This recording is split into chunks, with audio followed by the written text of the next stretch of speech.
Hey everybody, welcome back to Starcub Review. I'm your host as always, Starcub. Hey, how you doing?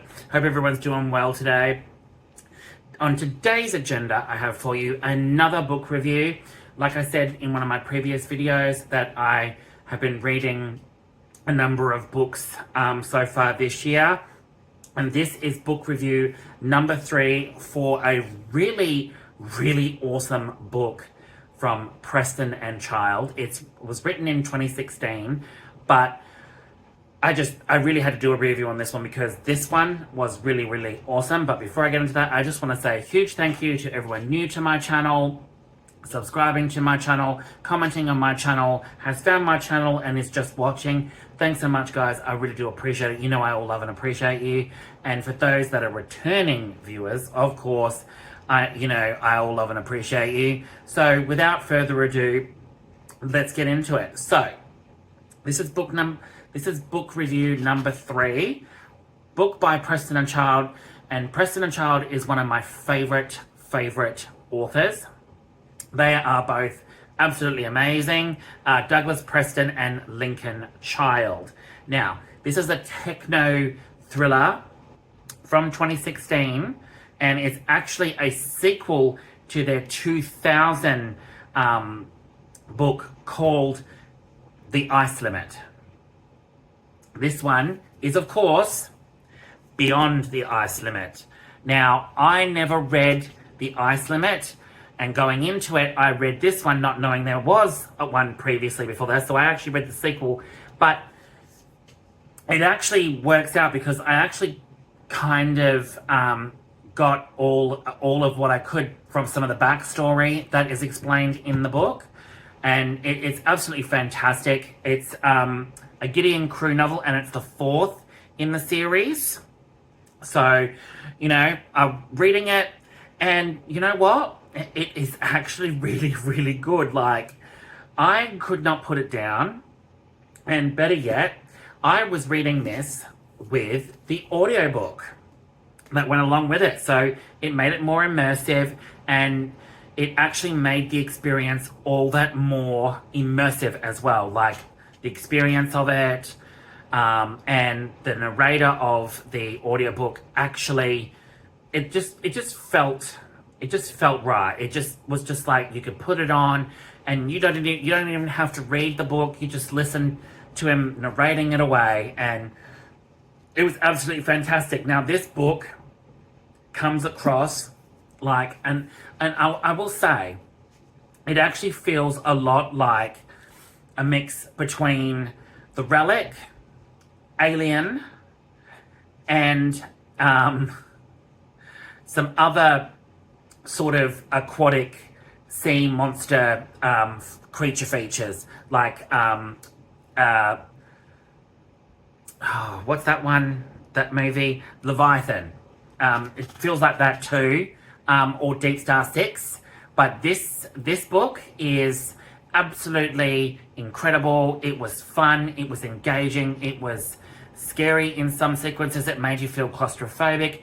It actually made you feel more frightened of the ocean and the mysteries in the depths as well, which, everyone has fascination with, the deep sea, like the Mariana Trench and all that. But this is actually set in Antarctica, and there's a meteorite in the first one that falls down and hits the Atlantic Ocean, and Gideon Crew becomes involved in recovering it and finding out the source of the meteorite and why all these strange things are happening.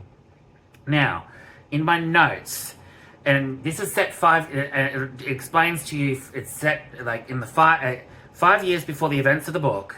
There's an engineer called Eli Glinn that leads a team to retrieve the massive meteorite from Chile. And there's a storm that happens, and then there's an attack by a rogue Chilean naval captain, and the meteorite's strange behavior sets the ship, it blows the ship up in a self-destruct in the Antarctic Ocean, and from there you can surmise what happens. And it also leads to the theory in this book. It also leads to the theory that life began in the ocean, but it also has the theory that it's the pansperma theory. And there's a spore from the alien life form that they discover, and then they surmise it's really hard to explain, but it's sort of like it has its own life source and stuff like that. It's really sciencey, technical, all that sort of stuff. So it's a bit hard to explain, but it's like this alien life form has a life of its own, but when it's severed and stuff like that, it keeps multiplying and growing, and gets scarier and scarier as it goes. And Gideon has to work with some other people to be able to stop it from reaching, into other parts, of the world, pretty much. So, there's other people involved. There's a scientist named Alex Bernard, who is in the book as well, that helps Gideon crew. There's Glinn, Eli Glinn, he's in it, and he helps Gideon crew as well. But I will say, though, this book is so well written, it feels claustrophobic in a lot of places. It feels like darkness is creeping in, like the abyss of the ocean, and it's also in the Antarctic, so it makes it even more frightening at the fact that, it's freezing effing cold in the Antarctic, but they're all under sea in like this research vessel type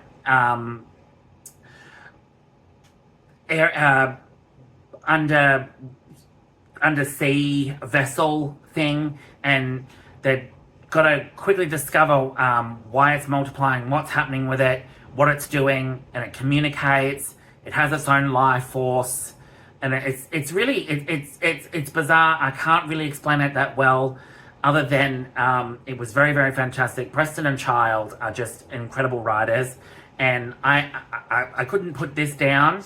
And obviously there's backstory as well, so you kind of get the gist of what happens in the first one, although I think I may go and read the first one just to get a sense of what happens before all of that as well that leads into this. But going into this, I actually felt like this, you didn't really need to read number one, because they gave you some of the gist of what happens in the first book, with some of the backstory, what happened, and why Gideon crew is,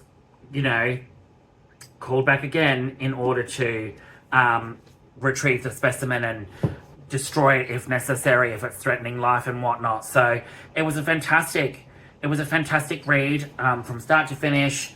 And yeah, what do I give Beyond the Ice Limit? I'm gonna give it a 9 out of 10, because I really, really thoroughly enjoyed this. And with the audiobook, it makes it so much more immersive. And the characters that Preston and Child have written in this book are just fantastic.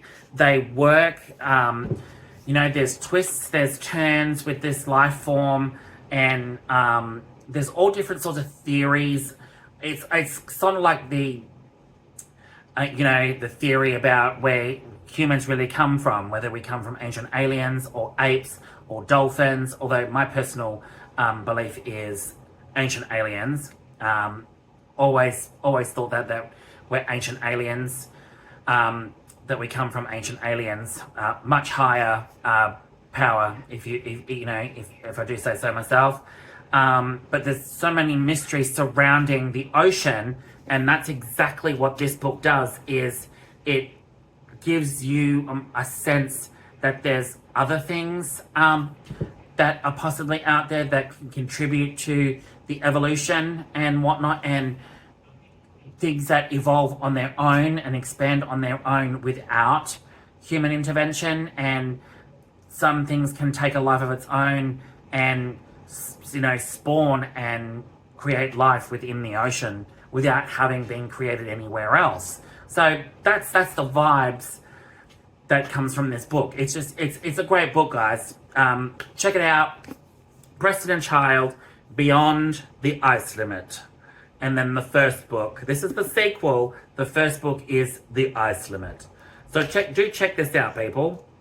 9 out of 10. I will see you all with a new video very, very soon. My last book review.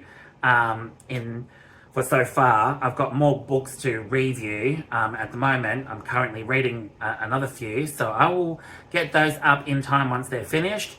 But this is the third one down. I've got one more to go, and then yeah, I will see you all again very, very soon. Don't forget to click like, subscribe, and the notification bell to keep up to date with all my content. And I will see you all on the flip side. Alright, guys.